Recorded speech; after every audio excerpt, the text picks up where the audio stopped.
परम पूज्य प्रातः स्मरणीय श्री स्वामी रसिक देव जी महाराज का जन्म भी श्री बुंदेलखंड में ही हुआ। आप श्री नरहरि देव जी महाराज के प्रधान शिष्य थे। आपकी अपने गुरुदेव के चरणों में अनन्य निष्ठा थी। गुरुदेव को ही श्री बिहारी बिहारिंजू के रूप में मानकर उनसे भी अधिक प्रेम श्री गुरु चरणों में रखते। श्री नरहरि देव जी ने आपकी निर्मल प्रीति को प्रकाशित करने के लिए एवं ऐसा गुरु अनुराग का अद्वितीय उदाहरण प्रकाशित करने के लिए आपको विविध प्रकार से कसौटी पर करसा और तपाया। आज भी ऐसे गुरुनिष्ठ होते हैं, ये दर्शाने के लिए गुरुदेव ने एक लीला करी।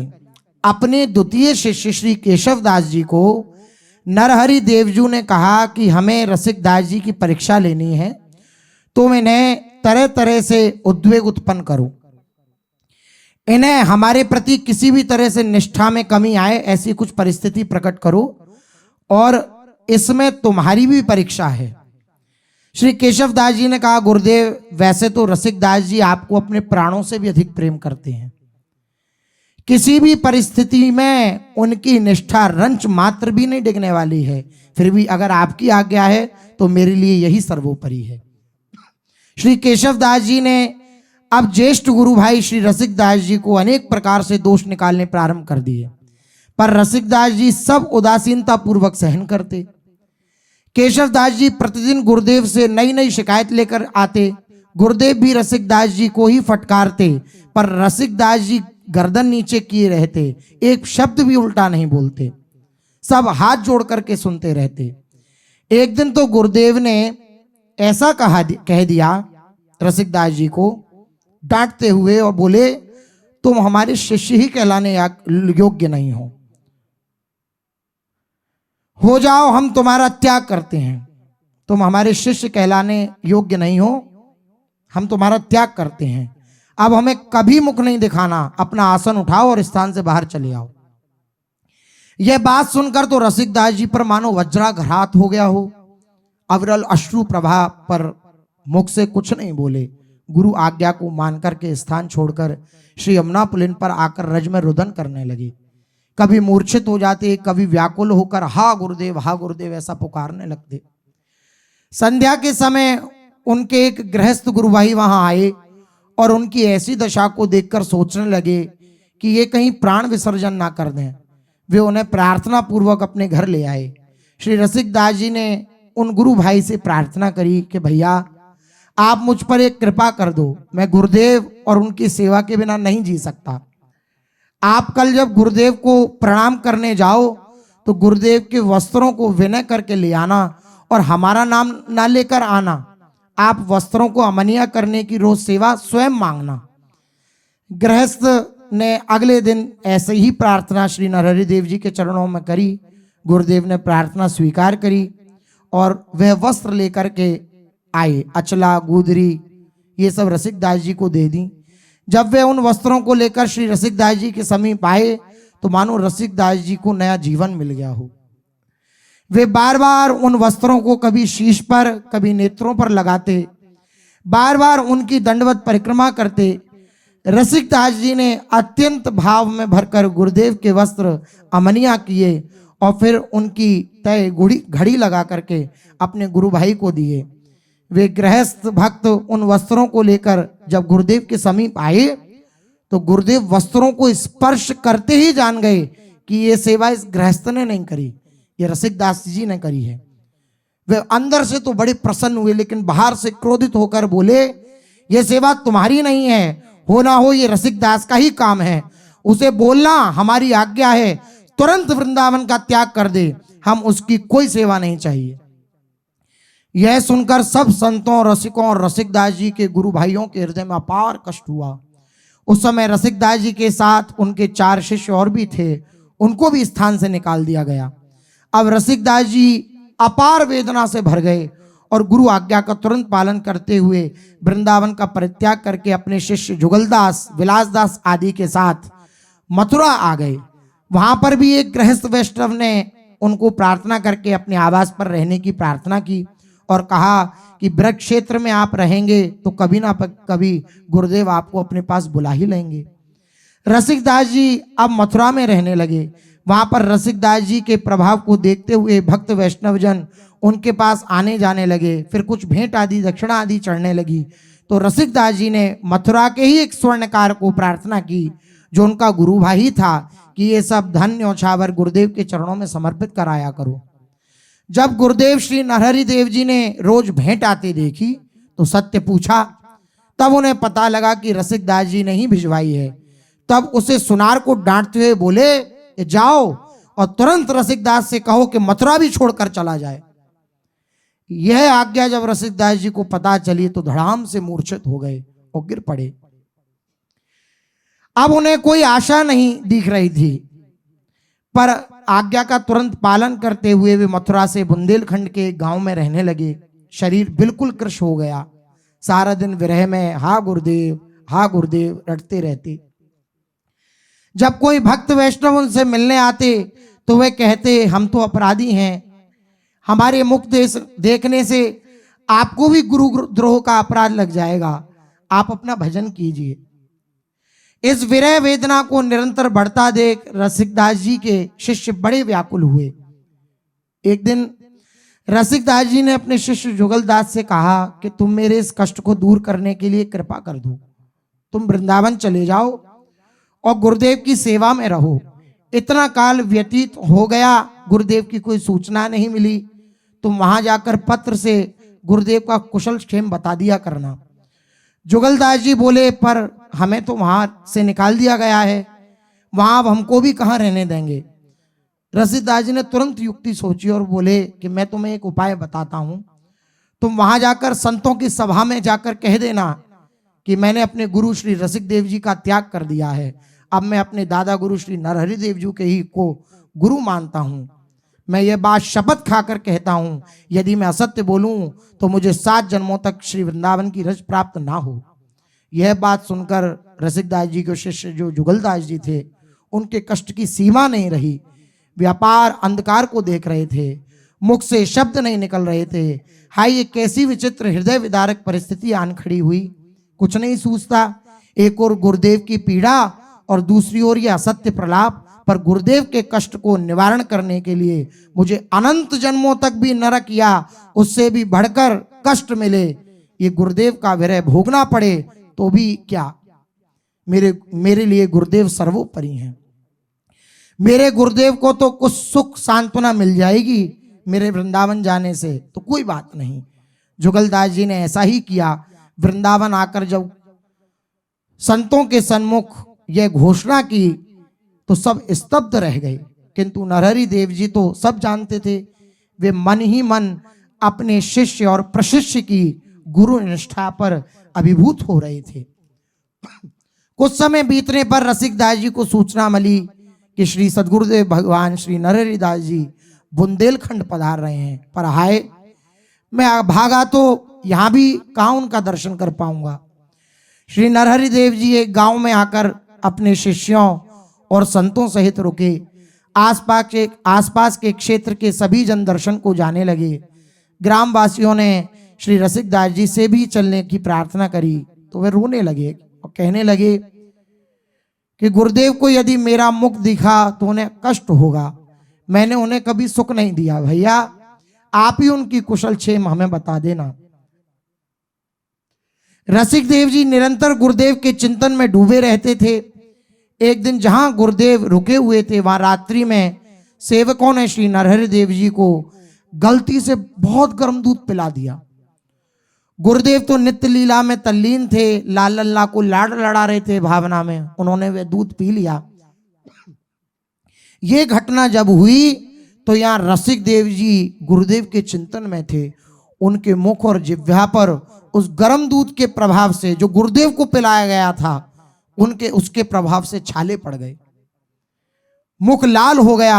वे अपनी जिह्वा पकड़कर हा गुरुदेव कह के रात्रि में रोने लगे। आसपास वाले संतों ने देखा तो पूछने पर रसिक देव जी ने बताया कि गुरुदेव को किसी ने बहुत उष्ण दूध पिला दिया है और उनकी जिह्वा में कष्ट है। सबने देखा, रसिकदास जी के भी छाले पड़े हुए थे। अगले ही दिन श्री गुरुदेव भावना में लीन थे, तभी एक आम के पेड़ की डाली से टकराकर माथे पर चोट लग गई श्री नरहरिदास जी को। वह भी रसिकदास जी को अनुभव में आई और उनके मस्तक पर भी चोट का निशान उभर आया। यह सब बात जानकर सभी ग्रामवासियों को बड़ा आश्चर्य हुआ। कुछ दिन बाद जब भ्रमण करते हुए श्री नरहरिदेव जी निकट के गांव आए तो ग्रामवासियों ने मस्तक की चोट व गर्म दूध से मुख में बने छाले के विषय में पूछा तो नरहरिदास जी जान गए कि हो ना हो मेरा रसिकदास यहीं कहीं है। पर बाहर से उन पर क्रोध करते हुए बोले कि क्या वह रसिकदास अब यहां रहने लगा है। सभी ग्रामवासी व्याकुल हो गए कि कहीं गुरुदेव उन्हें यहां से भी जाने की आज्ञा ना कर दें। तभी सभी ने आर्त भाव से प्रार्थना करी कि आप रसिकदास जी पे को क्षमा कर दें, उनके प्राण केवल आपके चरणों की छाया में ही बच सकते हैं, नहीं तो अब वे जीवित नहीं रहेंगे। सबकी प्रार्थना करने पर श्री नरहरिदेव जी ने उन्हें सन्मुख लाने की आज्ञा करी। जब श्री रसिकदास जी गुरुदेव के मिलन की बात सुनकर आनंद के सागर में डूबने लगे, उनके चरण अब चलने में भी सक्षम नहीं हो रहे थे। पुलकित अंग और कंपायमान शरीर बार बार गिर पड़ता था। अश्रुओं के प्रवाह से दिखने की क्षमता न थी। गुरुदेव को दंडवत करके खड़े भी नहीं हो पा रहे थे। आज गुरुदेव की ममता करुणा के सागर ने मानो सभी सीमाओं को तोड़ दिया। अपने प्राण प्रिय रसिकदास को माता के समान हृदय से लगाकर श्री नरहरिदास जी अश्रुओं से अभिषिक्त कर दिया श्री रसिकदास जी को। अब दोनों गुरु शिष्यों ने वृंदावन की ओर प्रस्थान किया, परंतु कसौटी अभी भी यहीं पूरी ना हुई थी। कुछ ही दिन बीते थे कि अंतिम अग्नि परीक्षा ने श्री रसिकदास जी के मर्म का भेदन कर दिया। श्री केशवदास जी ने फिर गुरु आज्ञा से ऐसा दोषारोपण किया जिसकी कल्पना किसी को ना थी। उन्होंने कहा कि रसिकदास गुरुदेव को विष देना चाहता है। यह विष पोटली मैंने इसके पास से देखी है। अब तो सब स्तब्धित रह गए। गुरुदेव ने फिर से उन्हें अपने सामने से सदा के लिए जाने की आज्ञा दे दी कि तुम चले जाओ। रसिकदास जी बिना कुछ कहे अपार कष्ट के साथ यमुना पुलिन पर प्राणांत की प्रतीक्षा करने के लिए बैठ गए, परंतु इधर श्यामा श्याम अब अधीर हो गए। अब तो इनसे भी रहा ना गया। जब नरहरिदास जी प्रियालाल जी की सेवा में आए तो प्रियालाल ने मान करने की मुद्रा में मुंह भौं सकोड़ लिए और कहा कि अब तक हम गुरु शिष्य के बीच में कुछ नहीं बोले, कुछ नहीं कहा, पर अब आपने अति कर दी है। हम अब जब ही सेवा स्वीकार करेंगे जब रसिकदास जी को आप स्वीकार करोगे, नहीं तो हम जल भी ग्रहण नहीं करेंगे, ऐसा प्रियालाल ने कहा। नरहरिदेव जी व्याकुल हो गए। उन्हें भी रसिकदास जी से बहुत प्रेम था। तुरंत कहा कि रसिकदास को बुलाकर लाओ। तुरंत अमानी रसिकदास बिना कोई प्रश्न किए तुरंत गुरु चरणों में उपस्थित हुए, दंडवत किया। गुरुदेव ने हृदय से लगाया। तुरंत रसिकदास जी बोले कि मैं अपना जीवन आपके बिना सोच भी नहीं सकता, आप मुझे अपने से विलग मत कीजिए। तुरंत घोषणा कर दी कि स्वामी श्री हरिदास जी की गद्दी पर उत्तराधिकारी अब श्री रसिकदास जी ही रहेंगे। फिर रसिकदास जी को इशारा किया कि देख प्रियालाल की तरफ। जैसे ही श्री रसिकदास जी ने देखा, श्री बिहारी जी, श्री बिहारिंजू गलबैया दिए अद्भुत सेज पर विराजमान हैं। श्री ललिता जी सन्मुख हैं और अनंत सहचरी सेवा टहल में लाल ललना को लाड़ लड़ा रही हैं। इसके कुछ दिन पश्चात ही श्री रसिकदेव जी की गद्दी पर बैठने के बाद श्री नरहरि देव जी निकुंज गमन हुआ। पश्चात रसिकदेव जी ने श्री स्वामी हरिदास जी की उज्ज्वल रसोपासना का बड़ा विस्तार किया। संबत 1758 तक आप दिव्य स्वामी जी के इस महल टहल की उपासना के रस का वर्षण करते हुए धराधारम पर विराजमान रहे। इसके पश्चात निकुंज प्रवेश कर गए। राधा वल्लभ श्री हरिवंश श्री वृंदावन। पूज्य श्री स्वामी रसिकदेव महाराज की वाणी। गुरु को माने जन्मदिन, कहता दिन शरण जुले, जन्म शरण शुद्धि ना रहे तो हरि उत्सव में दे।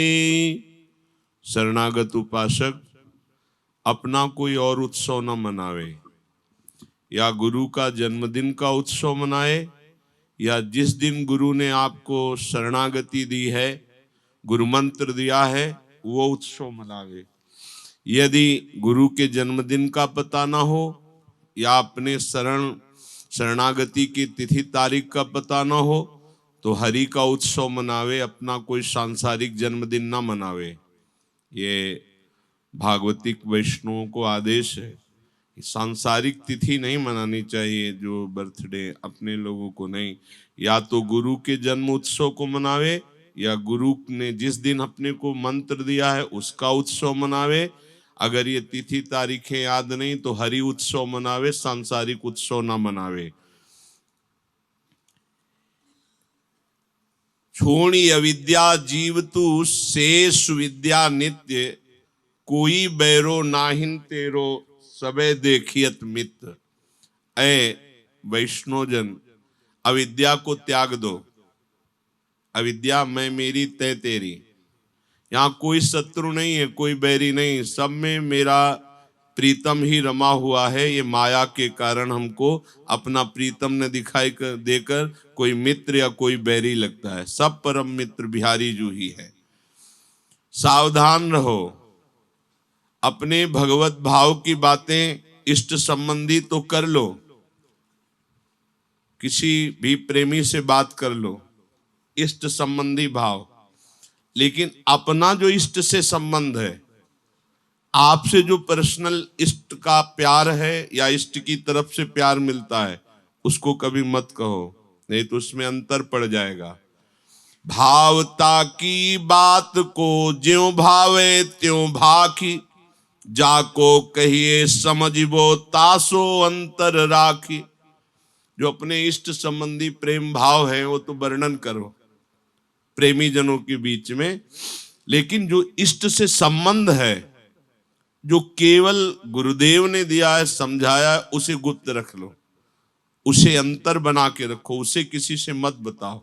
अर्थात जो इष्ट का आंतरिक प्यार है, जो इष्ट का आंतरिक आपका संबंध है, जो गुरुदेव ने दिया है, जो गुरुदेव की आंतरिक कृपा है, वो कभी वर्णन नहीं करनी चाहिए।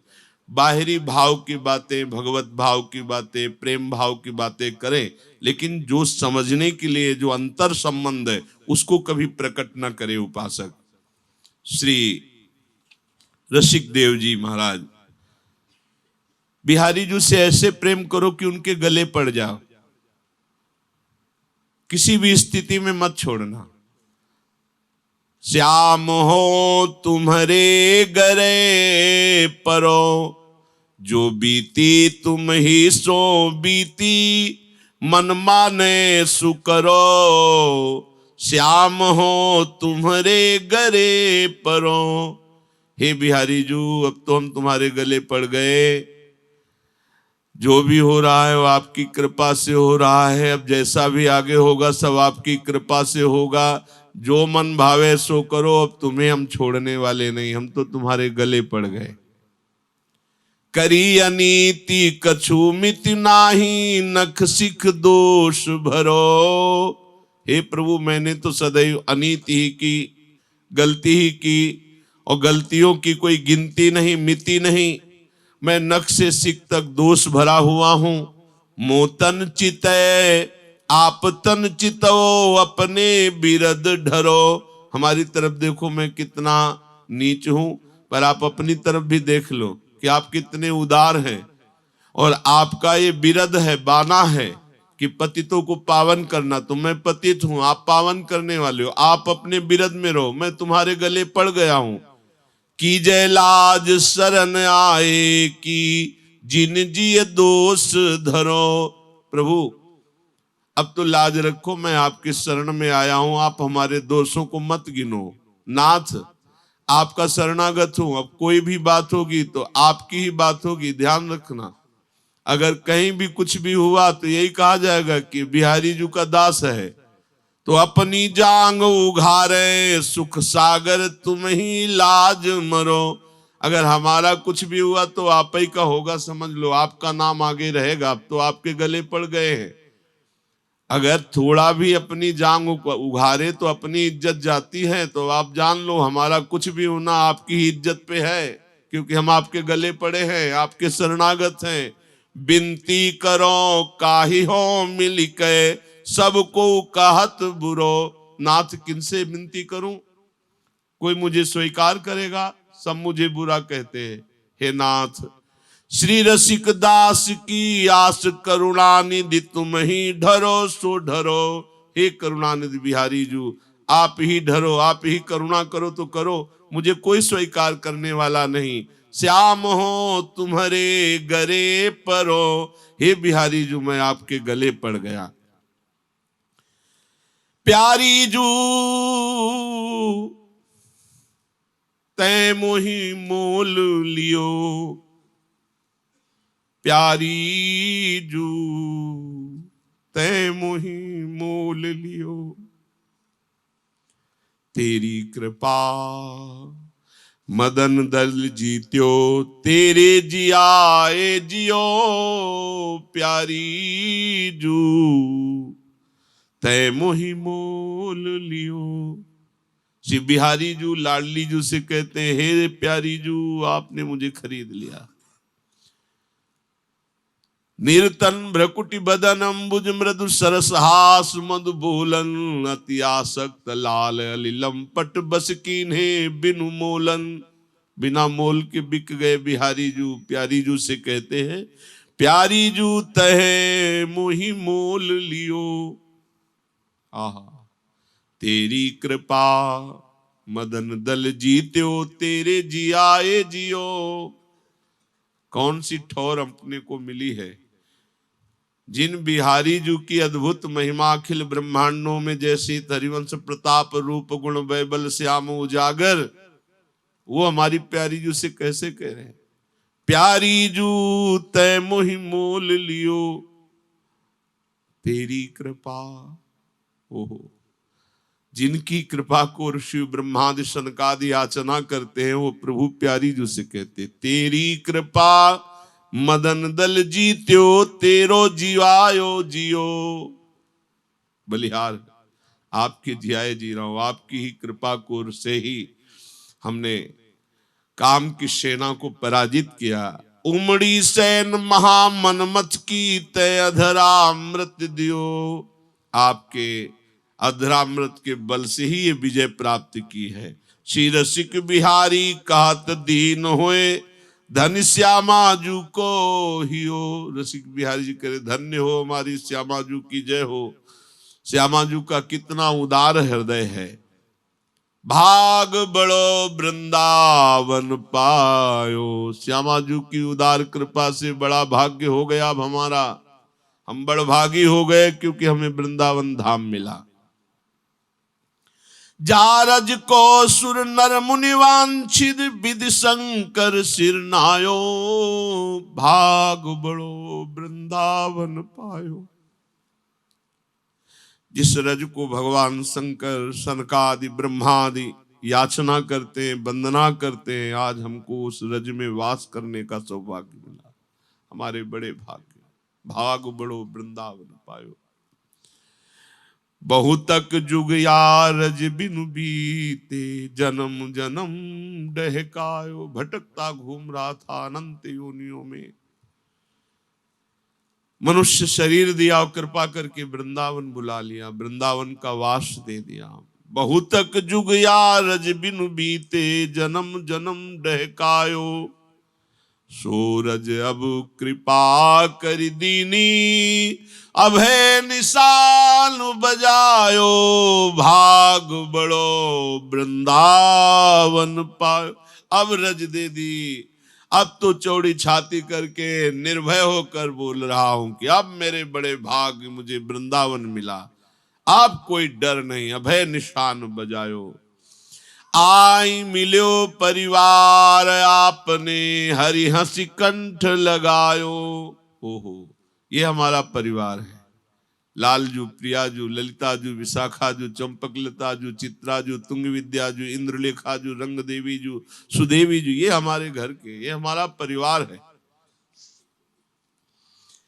जे ही अपने घर लौट के आए तो जैसे बहुत समय से बिछुड़ा हुआ कोई अपने घर आवे तो घर वाले दौड़कर गले लगा लेते हैं, ऐसे हरि प्रियाजू ने दौड़कर गले आओ, बहुत जन्मों से बिछुड़े घूम रहे हो माया की बाजार में, आज तुम्हें याद आई, आओ लौट आओ। आई मिल्यो परिवार आपने तो हरि हंसी कंठ लगायो, श्यामा श्याम जो बिहरत दो सखी समाज मिलायो। अपनी सखियों की समाज में मिला लिया जहां श्यामा श्याम नित्य केली करते हैं।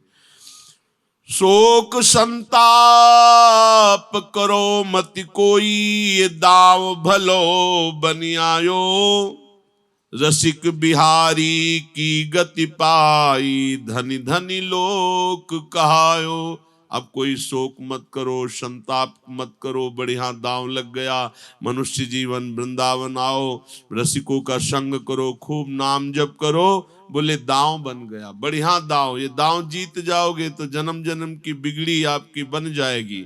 श्री रसिक बिहारी जी कहते हैं मैंने तो बड़ी अद्भुत गति पाई, अब लोक में धन्य धन्य कहलाने योग्य हो गया, क्योंकि धाम मिला, रजरानी मिली, श्यामा श्याम मिले और सखी समाज मिल गया, आपके अपने घर आ गए। इसलिए भैया सावधान, या तन ते हंस उड़ानो, ता दिन तेरी कछु न चलेगी, ये जम के हाथ बिकानो भैया, या तन ते हंस उड़ानो। ए भाई होश में, जिस दिन इस शरीर से हंस उड़ जाएगा उस दिन कुछ नहीं बन पाएगा, फिर यमराज के द्वारा जो तेरी पिटाई होगी, यमराज के द्वारा दंड मिलेगा, तुझे नरक भोगना पड़ेगा। इसलिए ये अनर्थ करी करी नरधन जोर्यो, शोधन भयो बिरानो, चलती बेर कछु संग न लीनो, सिर धुनि धुनि पछतानो। ये जो नाम जप नहीं कर रहे, धर्म से नहीं चल रहे, केवल धन धन पापाचरण करके धन बटोर रहे हो, मरोगे, मरोगे तो नरक जाओगे, तुम्हारे साथ ना धन जाएगा, ना परिवार जाएगा, ना मकान जाएगा, ना तुम्हारा पद जाएगा, ना तुम्हारी प्रतिष्ठा जाएगी, सब स्वाप्निक। चलती वेर कछु संग न लीनो, सिर धुनि धुनि पछतानो, भैया या तनते हंस उड़ानो। ये माता पिता सज्जन सुत बंधु अपने करी जिन मानो, ये तेरे को काम न आहे, सब बटाऊ जानो। सब राहगीर की तरह छोड़ देंगे, कोई तेरे साथ चलने वाला नहीं है, तुझे अकेला जाना पड़ेगा। दुनिया में लाखों का मेला जुड़ा, हंसा जब जब उड़ा तो अकेला उड़ा है भाई। इसलिए दिमाग को माया में नहीं, प्रभु के चरणों में, एक एक वृत्ति, एक एक विचार केवल प्रभु के चरणों में कार्य करो। भले संसार का, लेकिन चिंतन करो प्रभु का। ये हाथ पाए धर शीश, नासिका बदन सुख को मिलानो, जरी बरी छार भई एक क्षण में मिट गयो ठीक ठिकानो। को भी इसको खवा पिया के तंदुरुस्त कर रहे हो, मनमानी पापाचरण करे, इस जीव का मांस, इस जीव का ये, खूब नाना प्रकार। एक क्षण में भस्म हो जाएगी ये देह, जिसके लिए पापाचरण कर रहे हो, केवल पाप जाएगा तुम्हारे साथ। सूंगे हु गंध बहुरी नहीं आई, जाने किति कर गयो पयानो। पता भी नहीं चलेगा कि कहां, किस लोक में, कौन से नरक में, किस योनि में चला गया जीव। रसिक बिहारी के भजन बिनु दीपक सो नख तानो। ए भाई, अगर प्रभु का भजन नहीं किया तो तू भटकता ही घूमेगा पराये की तरह, अपनापन तुझे विश्व में कहीं नहीं मिलेगा।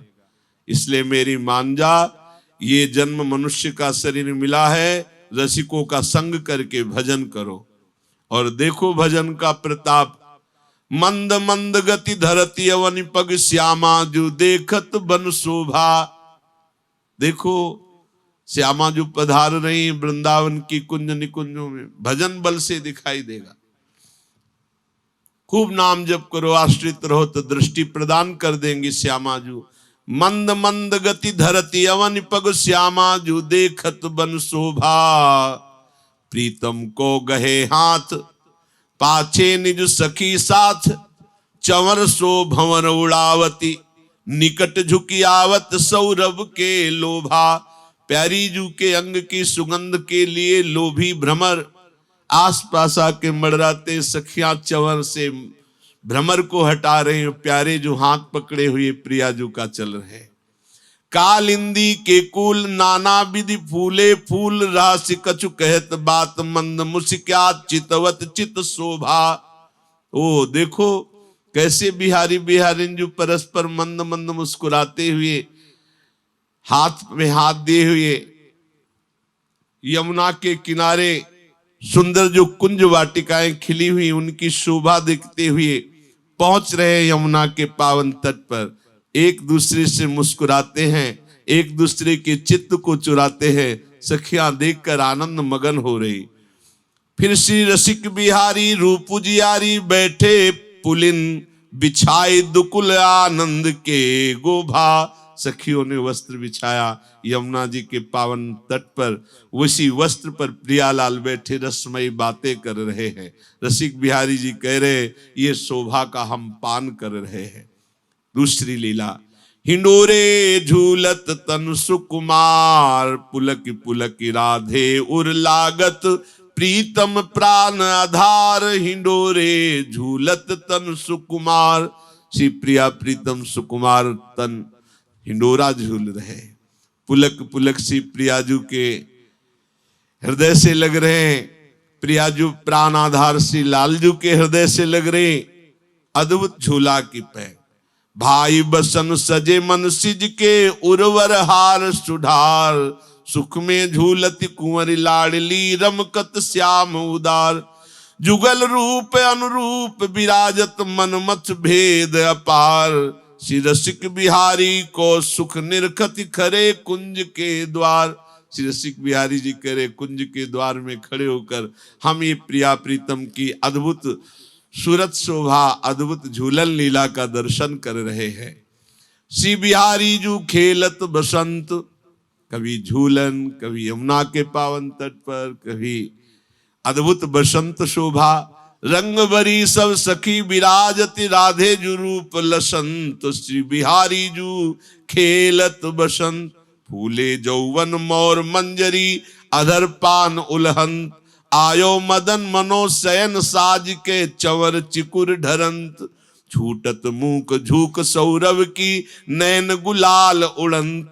कूजत मधुकर मंजीर कोकिला बाजे बजत अनंत। मचो परस्पर खेल कटाक्षन क्रीड़त भामिनी कंत। श्री रसिक बिहारी को सुख निरखत धीरज कौन धरंत। श्री रसिक बिहारी प्यारी के संग रस भीने खेलत बसंत। विविध पदों के द्वारा श्री बिहारी बिहारिंजू की अद्भुत बिहार लीला का गायन किया। उन्हीं के चिंतन में सदैव डूबे रहते। और ऐसे गुरु भक्त तो कोई बिरले, लाखों रसिकों में कोई ऐसे होते हैं। लाखों संसारियों में नहीं, लाखों भक्तों में नहीं, लाखों रसिकों में कोई ऐसे बिरले भक्त होते हैं गुरु भक्त जो अपनी ऐसी गुरु निष्ठा, वो प्राण बलिहार है। श्री स्वामी रसिक देव जी के चरणों में बार बार यही प्रार्थना है कि ऐसी गुरु भक्ति यत् किंचित हमारे हृदय में भी जागृत हो जाए। जिन्होंने हमें नाम दिया, जिन्होंने मंत्र दिया, जिन्होंने लाडली लाल दिए, ऐसे गुरुदेव के लिए इतना समर्पण बलिहार है। बस कृपा करें, नाम वाणी में रुचि हो और गुरुदेव की आज्ञा पर जीवन समर्पित हो और गुरुदेव के चरणों में लाडली लाल से बढ़कर प्यार हो। हमारे लाडली लाल साक्षात गुरुदेव बनकर विराजमान है। ऐसी भावना कभी स्वप्न से भी ना टरे। जागृत की तो बात क्या, स्वप्न में भी हम देखें अपने गुरुदेव को तो यही देखें कि मेरे लाडली लाल का मिलित रूप मेरे गुरुदेव भगवान विराजमान है। श्री रसिक शेखर स्वामी श्री रसिक देव जी के चरणों में बार बार दंडवत प्रणाम करके यही आकांक्षा है। जय जय श्री राधे।